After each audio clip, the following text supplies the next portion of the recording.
Halo, willkommen, selamat datang di channel Dini. Halo semuanya, apa kabar? Ketemu lagi dengan Dini and Juju. Juju and Dini. Ya Allah Mbak Ju, hari ini ya kita samaan. Cuma beda tahun aja ya kan. Kembaran bajunya. Iya, ya, dari anak panti. Dari panti mana Mbak? Ya gitu deh. Ini tapi beda modelnya ya sis. Oke. Saat ini tuh banyak banget orang yang enggak bahagia, Din. Oh iya, banyak Ya, banget Mbak Ju. Banyak banget. Termasuk kita juga kadang-kadang nggak bahagia ya kan. Iya. Kadang-kadang ya manusia Iya, itu kan manusiawi. nggak bahagia terus kan. Pasti ada nggak bahagianya. Ya. Jadi kita mau ngomongin Ciri-ciri ciri-ciri. atau kebiasaan. Iya, kebiasaan, betul. Orang-orang. Kebiasaan sih lebih tepatnya. Ya, Orang-orang yang tidak bahagia. betul. Umumnya nih ya, mereka nggak bahagia itu para urban ya nggak sih, orang-orang yang hidup di kota, yang hidupnya itu rutinitasnya banyak monotonnya dibanding yang nggak monoton. Iya. Yang Dan nggak hustle monoton itu culture. gimana, Din? Yang nggak monoton itu ya dia itu Banyak kejutan. setiap harinya itu kerjaannya bisa There's semau something mau dia. new, something Betul. new. Something new semau mau dia karena dia yang punya usaha misalnya kayak gitu kan. Dia bisa atur-atur sendiri. Iya. Mm. Nah kebanyakan yang nggak bahagia itu yang memang dia hidupnya masih Rutin, diatur orang, ya. terus ketika mereka salah dimarah-marahin orang, terus lagi ada masalah dengan keluarga, dengan pasangan atau dengan teman. Aku jadi ingat sandwich generation juga yang menuju dia rentan banget untuk nggak tidak bahagia. bahagia. Karena dia kerja, habis itu uangnya habis buat membiayai bagi-bagi. adik-adiknya, Orang tuanya, bayar cicilan motor, cicilan rumah atau bayar kos gitu kan. Akhirnya nabung aja enggak gitu. Begitu dia dapet tekanan gitu kan, ya bawanya emosi. Pasti, betul. Nah, salah satu kebiasaan orang yang nggak bahagia itu adalah meremehkan diri sendiri. Itu bahaya sih. Bahaya. Nggak bahaya tah. Bahaya tah. Aduh, aku kangen banget ungkapan itu, Ju. Gak bahaya tah. Meremehkan diri sendiri ini dampaknya panjang loh, Din. Ya. Bisa jadi nanti dia nggak jadi orang sukses di masa depannya nggak.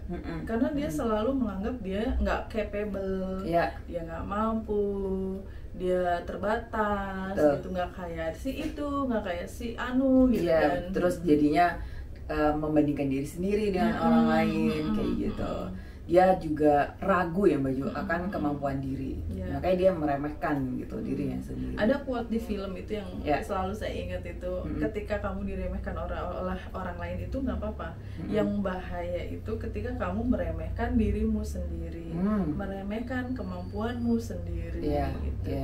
Coba sih jadi orang yang lebih pede ya, lebih pede, self love, lebih I can do it gitu loh, Din.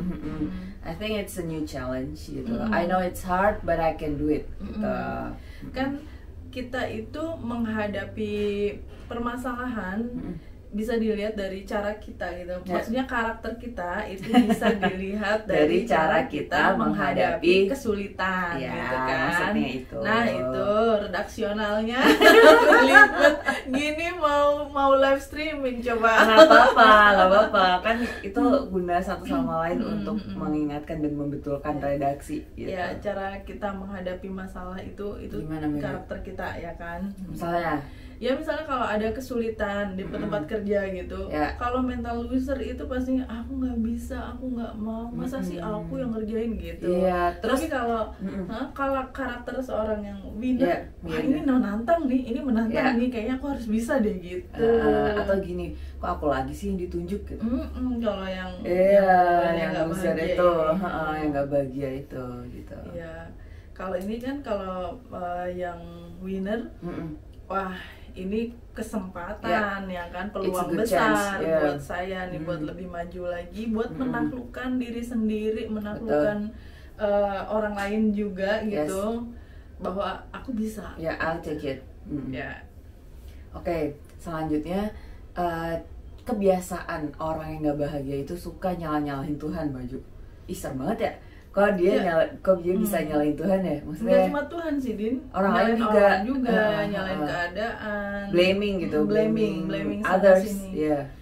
Padahal mungkin kesalahannya ada di diri sendiri. Iya benar ya. Ya itu kelihatan banget sih Maju. Tapi kamu pernah nggak nyalain orang? Enggak, aku selalu nyalain diri sendiri. I tend to hurt myself gitu sih Maju. Tapi kemarin aku sempat nonton ya podcastnya psikologi apa ya? Kalau kita terlalu menyalahkan diri sendiri, itu juga tanda bahwa kamu nggak punya self love, Din.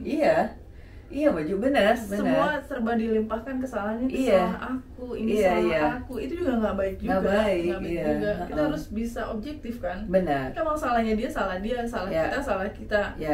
Iya, tapi ya itu Maju kadang-kadang ya Maju kan namanya juga kita kadang naik moodnya atau PD-nya, kadang juga turun. Nah pas turun tuh aku suka nyalain diri sendiri. Wah ini nangis di pojokan. Iya, nangis di pojokan bawa shower gitu. Emang punya shower. Dia masih pakai gayung. Ya gitu. Blaming others itu ini banget ya Maju. Coward menurut aku. Coward. Losers ya, dia pecundang gitu bahasa Indonesianya. Kenapa nggak menghadapi itu? Iya gitu. benar gitu. Dan kalaupun misalnya itu udah beneran tuh salah orang lain, bukan salah kamu, ya gimana caranya gitu ya Maju?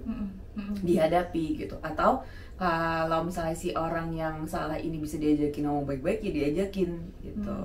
Terus kalau yang nyalahin Tuhan itu gimana maksudnya dia? Nyalahin Tuhan tuh nggak terima sama keadaan, nggak terima sama takdir, ya, banyak sih terima orang kayak gitu. Sama yang sudah digariskan gitu. Yang ujung-ujungnya nanti kehilangan iman kan biasanya. Kalau orang yang suka nyalahin Tuhan itu. Iya. Ada tetanggaku yang jauh banget. Dia tuh anaknya meninggal. Jadi anaknya tuh 4. Meninggal tuh 2, laki-laki semua yang meninggal, Din. Terus akhirnya dia nyalahin Tuhan, kenapa mengambil anakku gitu kayak gitu. Terus akhirnya dia nggak pernah mau ibadah lagi. Astagfirullah, iya. Kan begitu nyalahin Tuhan. Ya mungkin kita memang kecewa ya dengan takdir, dengan ketentuan Tuhan, tapi blessing in disguise itu kan. Sometimes sesuatu terjadi itu untuk membuat kita jadi lebih baik lagi, lebih introspeksi diri. Mungkin aku banyak salah makanya gitu gitu kan, atau mungkin memang lebih baik kalau memang keadaannya harus seperti itu gitu. Iya. Kalau ini Maju, ada analogi sederhana gitu, aku lupa dari Ustadz siapa yang Maju, bukan Hanan Ataki siapa ya, aku lupa, pokoknya ada, aku lihat di YouTube gitu. Jadi ujian-ujian yang Tuhan kasih ke kita itu istilahnya kayak pemahat yang mau membuat patung atau sebuah karya gitu yang bagus banget, nilainya mahal banget. Jadi ujian itu ya menempa kan? Iya betul. Ujian itu untuk mahat itu tadi, si patung ini biar jadi tuh antar mahal, jadi berlian lah dalam tanda kutip gitu. Semahal dan itu. Ketika ditebang kan nggak enak tuh dipukulin. Iya benar.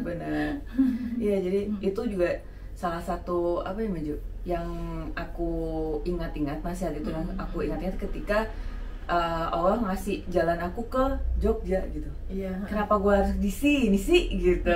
Ada apa sih di sini tuh? Oh gitu. sama kayak waktu aku ke Surabaya, aku sempat bertanya-tanya Din, kenapa aku harus pindah ke Surabaya? Kenapa terlalu gitu kan? Benar. Tapi pada akhirnya setelah dijalani ya. Channel YouTubeku naik kayak gitu. Terus aku ketemu dengan orang-orang hebat, ketemu dengan banyak kebaikan yang aku dapetin di situ. Tercipta dunia jujur di sini. Jujur juga gitu kan. Sama aku juga belum nemu baju kenapanya kan. Karena ini masih awal-awal, betul. Tapi ya kayak gitu kan, selalu kayak gitu nggak sih Maju, kalau kita ditaruh di tempat yang itu baru dan nggak nyaman. Belum bisa nemu nyamannya di mana. Ya terus ciri lain orang yang enggak bahagia itu isolasi sosial atau menarik diri dari dunia sosial. Iya itu salah satunya, karena dia nggak pede ketemu orang, nggak sih Maju? Iya. kalau udah mengisolasi diri biasanya juga diikuti dengan kebiasaan lainnya kayak misalnya males dandan, males mandi, itu males dressing up gitu nggak sih? Iya, males dress up. Cuma emang ada dua tipe sih ya orang yang nggak dandan itu. Ada yang karena dia nggak bahagia dan self love-nya kurang. Betul. Dan ada yang memang nggak suka aja dandan itu, maunya yang polosan aja. Tapi kita bisa melihat bedanya Din, yang enggak dandan karena dia memang lagi nggak bahagia, lagi nggak mood banget, sama nggak dandan karena memang udah stylenya. Betul. Biasanya kalau yang udah stylenya itu meskipun nggak dandan kita tetap enak ngelihatnya. Karena cantik aja. Iya, cantik aja, auranya beda, dia bahagia, dia memancarkan aura positif ke sekelilingnya. Betul, Baju. Tapi kalau yang lagi nggak bahagia itu biasanya yang nggak dandan, terus kita juga ikutan kayak dapat ini aura negatifnya, vibes-nya itu, vibe negatifnya dapat. Bener banget. Jadi tadi yang Baju bilang, masa yang isolasi diri itu gara-gara nggak percaya diri, dan iya Baju gitu. Karena I was there gitu kan. Yang itu tadi gitu. Jadi beneran gitu, aku nggak mau ketemu sama orang lain gitu Baju. Aku bisanya ketemu sama Baju sama mbakku satu lagi aja gitu. Waktu itu ya. Pada saat itu. At the lowest time of your life ya. Ya gitu. Terus ciri lain, kebiasaan lain. Selain mengisolasi diri, nggak mau terlihat menarik di depan orang lain, itu juga salah satu yang ciri lainnya itu ada nggak melakukan hobi Din. Oh iya. Kebiasaan yang udah biasa dia lakukan, misalnya dia suka gambar, udah nggak gambar lagi, masak, dia udah nggak masak lagi, dia suka apa misalnya jalan-jalan, olahraga deh, jogging gitu, biasaannya, hobinya memang gitu kan, udah nggak melakukan itu gitu. Kalau di film-film itu sampai yang ekstrim gitu kan, dia yang mengunci diri di kamar. Di film-film kayak di kehidupan nyata mungkin ada juga yang kayak gitu ya. Ada. Terus nggak mandi berhari-hari gitu kan, nggak ketemu orang, terus cucian piringnya numpuk, berantakan di mana-mana, nggak mau beresin. Itu bisa jadi karena dia memang lagi nggak bahagia, lagi bener-bener sempit pikirannya, depres kan. Nah biasanya kayak gitu tuh ini Baju, selain memang dia butuh waktu buat sendiri gitu, ntar kalau misalnya udah ada di hatinya klek, oh iya ini udah terlalu lama, dia pasti akan seek help gitu sih. Tapi nggak semuanya sayangnya yang Baju. Banyakan itu kalau misalnya udah kayak gitu, ya udah gitu. Dia kalau misalnya, apalagi kalau yang depresnya itu maksud aku yang parah gitu. Wah, itu bisa suicide segala ya Baju. Itu butuh dukungan dari orang-orang sekitar, dari orang-orang yang menyayangi dia Din. Betul. Itu harus diketahui itu kenapa dia sampai kayak gitu. Bisa cari bantuan ke profesional ya kan. Betul. Baju ada cerita nggak, ada pengalaman nggak yang teman Baju yang dia itu tadi contohnya dua tadi yang isolasi diri dan yang sudah tidak melakukan hobinya lagi gitu. Ya banyak sih beberapa yang pernah aku lihat itu, ya yang jelas banget yang itu udah nggak melakukan hobinya lagi. Nah, dia hobinya apa Baju? Hobinya itu menggambar. Terus dia kayak ini loh Din, kayak berhenti dari semua kegiatan menggambarnya itu, udah nggak mau pegang lagi yang namanya spidol atau krayon atau apapun itu, udah nggak mau lagi. Ya Allah. Sayang banget, padahal krayonnya, spidolnya itu masih bagus-bagus juga dan dipensiunkan. Cuma kayak pemain sepak bola itu kan istilahnya gantung sepatu gitu kan. Itu dia gantung krayon berarti. Terus gantung wajan. Ya suka masak ya. Makanya kalau anak sama suami saya ngelihat saya sibuk bikin konten masak apa, itu berarti saya bahagia dengan apa yang saya kerjakan gitu. Kalau sampai udah nggak masak lagi berarti aku emang udah lagi nggak happy. Ada sesuatu pasti. Ada sesuatu. Moodnya hilang. Bener. Itu sama kayak aku barusan jadi inget mak gue Baju. Mama tuh gitu. Jadi kalau mama diem aja gitu, tidur aja, rebahan apa gitu, malas melakukan sesuatu gitu, itu berarti ada sesuatu. Karena mama tuh nggak bisa diem. Mama tuh nggak bisa diem. Pasti ada aja yang dikerjain gitu. Pasti gitu. Entah buat agar-agar lah. Terus ada apa, bikin nasi bakar. Iya, nasi bakar, atau bikin olahan kecil-kecil gitu loh Maju.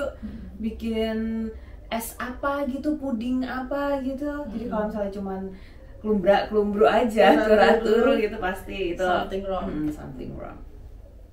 Berarti caranya gimana Maju biar kita lebih bahagia? Beli es krim sana nih. Oh iya, itu little things yang bikin aku happy juga dong. Makan coklat katanya kan. Kalau aku es krim, Aku nggak suka es krim. Iya, Baju mah nggak suka es. Iya. Baju apa kalau makanan? Sambel. Itu juga dong. Kan pedas itu bikin gitu ya, bikin naik ini ya. Adrenalin. Iya, banget gitu. Ya, kalau aku ini Baju olahraga. Wih, padahal gue bukan olahraga banget.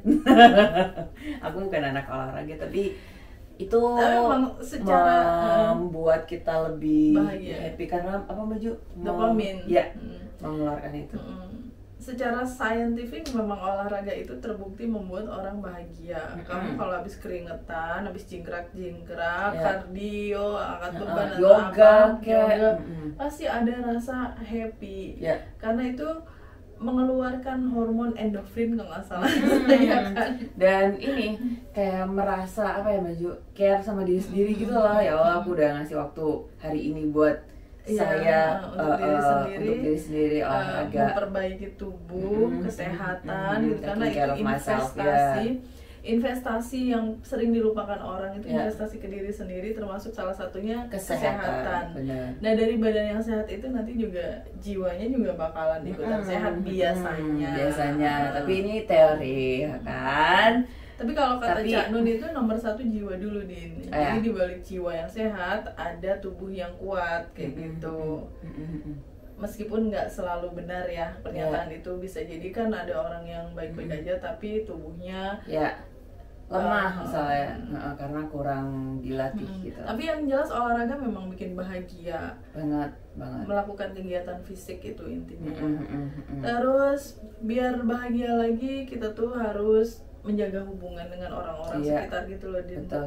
Hubungan baik yang Maju dan di maintenance gitu. Iya, yang udah baik jangan dirusak gitu. Iya, benar, jangan sampai gitu. Jadi kayak yang apa ya Maju?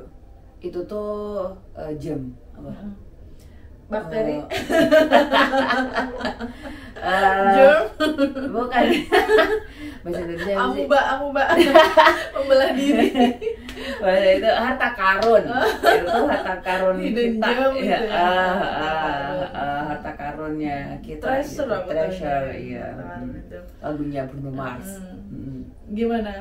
Treasure. Orang-orang itu gimana? Kirain gimana lagunya. Kalau harta karun itu ya itu karena orang yang udah baik gitu, orang-orang yang baik sama kita dan memiliki hubungan baik juga dengan kita, itu adalah harta karun yang kita punya. Maksud aku blessing banget itu ya, blessing. Makanya kita ya namanya juga harta karun pasti dijaga kan Baju. Nah itu karena itu rare ya kan, dari orang yang bisa sefrekuensi dengan kita, yang bisa mengangkat kita ketika kita kesulitan ya. Itu rare people yang gitu. Tahu juga misalnya nggak usah ngomong banyak gitu, kamu lagi ini ya gitu. Nah, itu tuh ini banget, rezeki banget punya orang-orang seperti itu. Terus kalau buat aku, buat bahagia tuh Din suka nonton stand up komedian. Oh iya, suka nonton yang lucu-lucu, film-film lucu, sekedar nonton TikTok aja kan ya. Istrinya siapa? Itu istrinya Baharudin. Iya itu. Kalau aku nontonnya Kopsa kan udah lama aku nggak nonton yang Baju. Akhirnya aku tahu kasus itu gara-gara kok udah lama ya nggak nontonnya Kopsa ya gitu. Terus beliau kena kasus itu. Iya. Jadi cari tontonan-tontonan yang bikin kita ngakak. Benar. Gitu kan. Aku baca novel Baju. Katanya cara dia buat naikin mood itu nonton Tom and Jerry. Kan tiap orang punya cara sendiri kan. Nah kayak gitu, hal kecil tuh mungkin teman-teman juga punya cara sendiri ya Baju untuk naikin mood biar happy lagi gitu. Kalau aku beli es krim tadi itu definitely yes. For me, it works. It works gitu. Ada lagi caranya Din yang agak-agak ekstrim ya. Falling in love. Oh iya, falling in love. Mana ada orang yang falling in love terus nggak happy? Nggak happy. Nggak ada. apalagi masih di awal-awal. Yang nggak happy itu falling in love terus kayak dihianati, yang mendapat perlakuan kurang baik dengan orang yang dia cintai. Tapi pada saat fallingnya sendiri di awal-awal kita masa infatuation itu, infatuation phase itu, hidup rasanya kayak milik kita aja. Yang lainnya mah ngontrak, kos. Yaudah teman-teman, mudah-mudahan teman-teman selalu happy. Terima kasih sudah menonton. Kita ketemu lagi di video selanjutnya. Bye. Thank you for watching. Cheers.